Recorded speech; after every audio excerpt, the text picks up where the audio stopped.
আসসালামু আলাইকুম প্রিয় শিক্ষার্থী বন্ধুরা, আজকে আমরা গতি থেকে স্থিতি এবং গতি এই জিনিসটা একটু বুঝতে চাই। প্রসঙ্গ কাঠামো এটা বুঝতে চাই।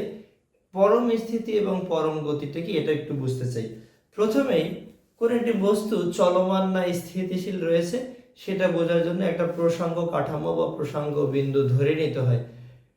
এটা বলতে পারি, অর্থাৎ যার সাপেক্ষে কোন একটি বস্তুর অবস্থান নির্ধারণ করা হয় তবে সেটাকে বলা হয় প্রসঙ্গ কাঠামো। অথবা ত্রিমাত্রিক স্থানাঙ্ক ব্যবস্থায়, ত্রিমাত্রিক বলতে যেটাকে আমরা 3 ডাইমেনশনাল বলে থাকি, এক্স অক্ষ, ওয়াই অক্ষ এবং জেড অক্ষ। ত্রিমাত্রিক স্থানাঙ্ক অবস্থায় কোন একটি বস্তুর অবস্থান নির্ধারণ করা কি, অর্থাৎ এটাকে যদি আমরা কোন একটা গাছ ধরে নেই বা আমার বাসা ধরে নেই, তো বাসার অবস্থানটা তো আমরা এই 3 ডাইমেনশনাল 3 করতে পারি। এখান থেকে কোন একটি বস্তু কত দূর সরে গেল বা কোন একটি বস্তুর অবস্থানের পরিবর্তন ঘটলো কি ঘটলো না, সেটাকে আমরা ধরি প্রসঙ্গ কাঠামো। এটাকে আমরা প্রসঙ্গ কাঠামো ধরে নিতে পারি, প্রসঙ্গ কাঠামো। ত্রিমাত্রিক স্থানাঙ্ক অবস্থায় কোন একটি বস্তুর অবস্থান নির্ধারণ কারকে আসলে কি প্রসঙ্গ কাঠামো বলে। অথবা কোন একটি স্থির বস্তুকে আমরা প্রসঙ্গ কাঠামো বা রেফারেন্স অবজেক্ট ধরে নিতে পারি। অর্থাৎ যার সাপেক্ষে কোন একটি বস্তুর অবস্থান নির্ধারণ করতে পারি সেটাকে আমরা প্রসঙ্গ কাঠামো বলতে পারি। অর্থাৎ প্রসঙ্গ কাঠামো কি স্থির একটা বস্তু, এটাই আমরা বলতে পারি। এবারে যদি আমরা স্থিতিটা বুঝতে চাই যে স্থিতিটা কি জিনিস। স্থিতি সময় পরিবর্তনের সাথে সাথে পারিপার্শ্বিক সাপেক্ষে যখন কোনো বস্তুর অবস্থানের পরিবর্তন না ঘটে তখন তাকে স্থিতিশীল বা স্থিতি বলে। কিন্তু সময়ের বস্তুর অবস্থানের পরিবর্তন না হওয়াকে বলা হয় স্থিতি। তার মানে আমরা কি বলবো, যে সময়ের পরিবর্তনের সাথে সাথে পারিপার্শ্বিক সাপেক্ষে যখন কোনো বস্তুর অবস্থানের পরিবর্তন ঘটে তখন, যদি না ঘটে, সময়ের পরিবর্তনের সাথে সাথে পারিপার্শ্বিক সাপেক্ষে যখন কোনো বস্তুর অবস্থানের পরিবর্তন না ঘটে তখন তাকে বলা হয় স্থিতিশীল বা স্থির বলা হয়। আর বস্তুর অবস্থানের পরিবর্তন না ঘটাকে বলা হয় স্থিতি। তাহলে যদি এমন হয় যে শ্রেণীকক্ষে শিক্ষক তার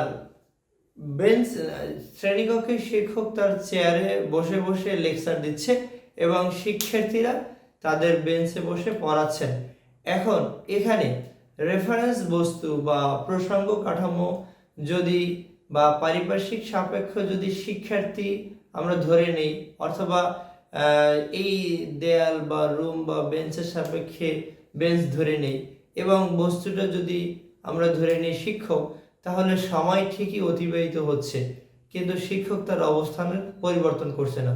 তাহলে এখানে স্থিতিশীল হলো শিক্ষক। আমার মনে হয় এটা তোমরা বুঝতে পেরেছো। এবারে আমরা একটু যদি গতি নিয়ে কথা বলি। আসলে গতিটা কি? গতি বোঝা যাচ্ছে যে গতি বলতে চলমান বা এরকম কিছু একটা বোঝা যাচ্ছে। তো পারিপার্শ্বিক সাপেক্ষ বা প্রসঙ্গ কাঠামো আমরা বলতে পারি পারিপার্শ্বিক সাপেক্ষে সময়ের পরিবর্তনের সাথে সাথে যখন কোনো বস্তুর অবস্থানের পরিবর্তন ঘটে তখন তাকে আমরা গতিশীল বলে থাকি। আর বস্তুর অবস্থানের পরিবর্তন ঘটাকে বলে গতি। আমরা একটু বুঝি পারিপার্শ্বিক সাপেক্ষে, যেমন ক্লাসে শিক্ষক পড়াচ্ছেন কিন্তু শিক্ষার্থীরা কিন্তু অবশ্যই তাদের বেঞ্চে সবাই সবার বেঞ্চে বসে আছেন। শিক্ষক কিন্তু একেবারে প্রত্যেকের কাছে গিয়ে গিয়ে দেখেন যে তার লেকচারটা বা তার পাঠদানটা শিক্ষার্থীরা ভালো করে বুঝতে পারছে কিনা। তাহলে এখানে কি হলো, যদি আমরা প্রসঙ্গ কাঠামো বা পারিপার্শ্বিক সাপেক্ষ শিক্ষার্থী ধরে নিই, সেই শিক্ষার্থীদের সাপেক্ষে শিক্ষক কিন্তু ক্লাসের মধ্যে ঘুরে ঘুরে দেখছেন শিক্ষার্থীরা সবকিছু ঠিক মতো বুঝছে কিনা বা তারা আসলে কাজগুলো ঠিক মতো করছে কিনা। তাহলে এখানে শিক্ষক হলো গতি বা গতিশীল। তো তাহলে বলা যায় সময়ের পরিবর্তনের সাথে সাথে পারিপার্শ্বিক সাপেক্ষে যখন কোনো বস্তুর অবস্থানের পরিবর্তন ঘটে তখন তাকে বলা হয় গতিশীল। আর অবস্থানের পরিবর্তন ঘটাকে বা বস্তুর যে অবস্থানের পরিবর্তন ঘটে এই ঘটনা বলতে পারি, এই ঘটনাটাকে বলা হয় গতি। তাহলে আমার মনে হয় স্থিতি এবং গতি আমরা এটা বুঝতে পেরেছি। এখন আমরা যে প্রসঙ্গ কাঠামোটা বললাম যে স্থির একটা বস্তু, এমনও হতে পারে স্থিতির আসলে বা গতিটা এটা অনেকটা আপেক্ষিক। আপেক্ষিক বলতে এরকম, আমার কাছে মনে হয় এটা স্থিতিশীল, অন্যের কাছে এটা স্থিতিশীল নাও হতে পারে। যেমন আমি আমি এবং আমার বন্ধু, বা তুমি এবং তোমার বন্ধু যদি দুজনেই যে বনভোজনের জন্য যাচ্ছ, দুইজন দুইটা ভিন্ন গাড়িতে আসো, দুইটা গাড়ি যদি রাস্তার পাশাপাশি পাশাপাশি রাস্তার পাশ দিয়ে, অর্থাৎ দুই পাশ দিয়ে যদি দুইটা গাড়ি পাশাপাশি চলে যায় এবং দুইটা গাড়ির যদি গতিবেগ 40 কিলোমিটার/আওয়ার হয়, 40 কিলোমিটার/আওয়ার যদি হয়, তুমি এবং তোমার বন্ধু দুইজন আলাদা গাড়িতে আসো, দুইটাই যদি সমান বেগে চলে, তাহলে দেখবা যে তোমার সাপেক্ষে তোমার বন্ধু কিন্তু অবস্থান চেঞ্জ করছে না। তাহলে তুমি দেখতেছো যে তোমার সাপেক্ষে তোমার বন্ধু স্থিতিশীল রয়েছে। কিন্তু তোমরা মনে করতেছো যে আসলে স্থিতিশীল বা স্থির, আসলে কি তোমরা স্থির? তোমাদের সাপেক্ষে তোমরা কিন্তু রাস্তায় যদি তাকাও, তাহলে রাস্তায় যে গাছপালা রয়েছে এবং পাশে যে নদী নালা রয়েছে, দেখবা তার সাপেক্ষে তোমরা কিন্তু গতিশীল। কিন্তু তাহলে কি হলো, তোমাদের কাছে এটা আপেক্ষিকভাবে মনে হয় যে তোমরা স্থিতিশীল রয়েছো বা স্থির রয়েছো, একটা বাসের যাত্রী সাপেক্ষে অন্য বাসের যাত্রী স্থিতিশীল বা স্থির মনে করে। আসলে বিষয়টা সেরকম না, এটা হলো গতি বা গতিশীল তোমরা রয়েছো। এবারে যদি এমন মনে হয় যে আমি তো স্থিতিশীল, আমার কাছাকাছি যে গাছপালা রয়েছে বা ভবন, স্কুল মাঠ, এইগুলো সবকিছু স্থির, কিন্তু আমি তো আসলে যে পৃথিবীতে রয়েছি, পৃথিবীটাই তো আসলে স্থিতিশীল নয়, পৃথিবীটা তো সূর্যের চারদিকে ঘুরছে। তাহলে আমরা এটা আপেক্ষিকভাবে ধরে নিই এটা হলো স্থির। এবারে আমরা যদি পরম স্থিতিশীল জিনিসটা বুঝতে চাই, পরম স্থিতি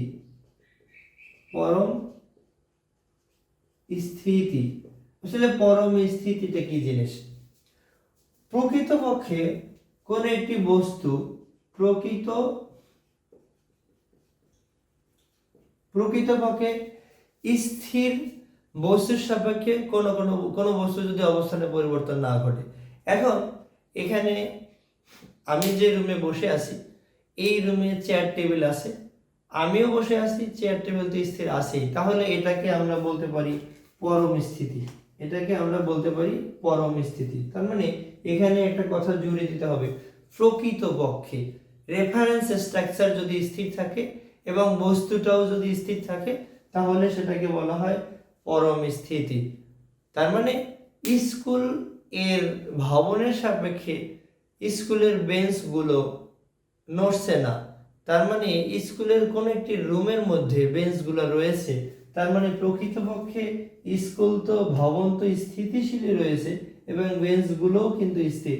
তার মানে প্রকৃতপক্ষে বলা যায় যে প্রসঙ্গ কাঠামো এবং বস্তু যদি দুইটাই স্থির থাকে, তবে সেটাকে আমরা বলতে পারি পরম স্থিতি।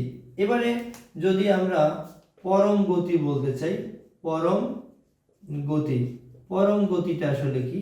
পরম গতি হলো প্রকৃতপক্ষে যে যে বস্তুটা বা প্রসঙ্গ কাঠামো যেটা স্থির বস্তুর সাপেক্ষে অন্য একটা বস্তু, পরম স্থিতিশীল বস্তুর সাপেক্ষে অন্য যে একটা বস্তু গতিশীল, সেটাকে বলা যায় পরম গতি। অর্থাৎ শিক্ষক ক্লাসে পড়াচ্ছেন, শিক্ষক শ্রেণীকক্ষে ঘুরে ঘুরে পাঠদান করেন, এক জায়গায় দাঁড়িয়ে করেন না, তখন এক্ষেত্রে শ্রেণীকক্ষের সাপেক্ষে অথবা শিক্ষার্থীদের সাপেক্ষে শিক্ষক হচ্ছেন পরম গতি।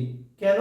অর্থাৎ এখানে প্রসঙ্গ কাঠামো যদি আমরা শিক্ষার্থী বা এই শ্রেণীকক্ষ মনে করি, সেটা কিন্তু সময়ের পরিবর্তনের সাথে সাথে তাদের অবস্থানের পরিবর্তন করছে না।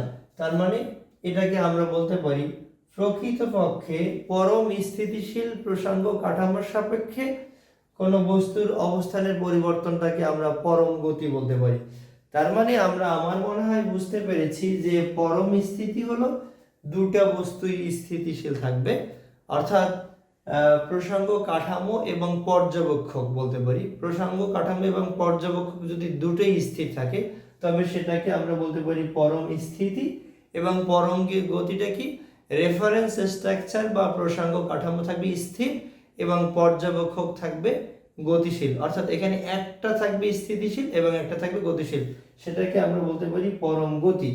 এখন বইয়ে বলা আছে পরম স্থিতি এবং পরম গতি পুরোটাই আপেক্ষিক, এটা আমার কাছে মনে হয়, কিন্তু আসলে পরম স্থিতি বা পরম গতি বলতে কোনো কিছু নাই। কেন কিছু নাই? অর্থাৎ পৃথিবী তো চলমান, পৃথিবী যেখানে চলমান সেখানে আমি যদিও স্থির মনে করতেছি, কিন্তু আমি তো আসলে পৃথিবীর সাথে সাথে ঘুরতেছি, তাহলে আমিও গতিশীল রয়েছি। এবং চন্দ্র সূর্য নক্ষত্র সেও তো ঘুরতেছে, অর্থাৎ এখানে পরম স্থিতি বা পরম গতি বলে কিছুই নেই, সবগুলোই হবে আপেক্ষিক।